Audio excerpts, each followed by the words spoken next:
श्री कृष्ण के नाम का चमत्कार कर देगा आपको भी हैरान। वृंदावन से एक गोपी प्रतिदिन दूध दही बेचने मथुरा जाती थी। एक दिन ब्रज में एक संत कथा करने आए। वो गोपी भी उनकी कथा सुनने गई। संत ने कथा में कहा, भगवान के नाम की बड़ी महिमा है। इस नाम का जाप करने से बड़े संकट टल जाते हैं। नाम तो भव सागर से तारने वाला है।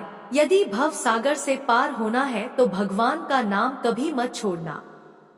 कथा समाप्त होने के बाद वो गोपी अगले दिन फिर से दूध बेचने चली गई। उसी बीच रास्ते में यमुना जी थी। इसको देखकर गोपी को संत की बात याद आ गई कि संत ने कहा था भगवान का नाम तो भवसागर से पार लगाने वाला है। उसने सोचा, जिस भगवान का नाम भवसागर से पार लगा सकता है तो क्या उन्हीं भगवान का नाम मुझे इस साधारण सी नदी से पार नहीं लगा सकता। इसी निस्वार्थ भाव के साथ गोपी भगवान का नाम लेकर यमुना जी की ओर आगे बढ़ गई।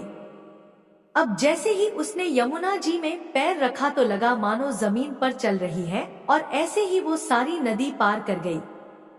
दूसरे पार पहुंचकर उसे बहुत ही प्रसन्नता हुई और मन ही मन सोचने लगी कि संत ने तो ये तो बड़ा अच्छा तरीका बताया पार जाने का। अब रोज रोज नाविक को भी पैसे नहीं देने पड़ेंगे।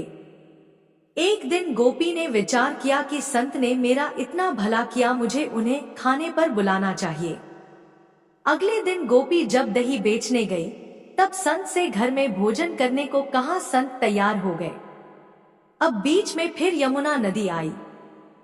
संत नाविक को बुलाने लगा तो गोपी बोली, बाबा आप नाविक को क्यों बुला रहे हैं? हम ऐसे ही यमुना जी में चलेंगे। संत बोले, गोपी कैसी बात करती हो, यमुना जी को ऐसे ही कैसे पार करेंगे? गोपी बोली, बाबा आपने ही तो कथा में कहा था कि भगवान का नाम लेकर भवसागर को भी पार किया जा सकता है। तो मैंने सोचा जब भवसागर से पार हो सकते हैं तो यमुना जी से पार क्यों नहीं हो सकते। मैं ऐसा ही करने लगी, इसलिए मुझे अब नाव की जरूरत नहीं पड़ती। संत को ये सुनकर विश्वास नहीं हुआ और वो गोपी को कहने लगे, पहले तू चल, मैं तुम्हारे पीछे पीछे आता हूँ। गोपी रोजाना की तरह नाम का आश्रय लेकर यमुना जी को पार कर गई।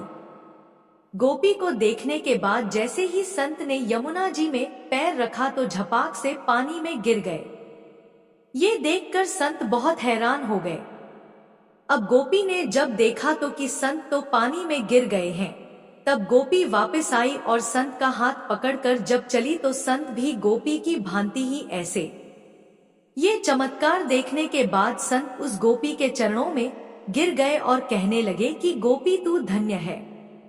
वास्तव में तो सही अर्थों में नाम का आश्रय तो तुमने लिया है, और मैं जिसने नाम की महिमा बताई तो सही पर स्वयं नाम का आश्रय नहीं लिया।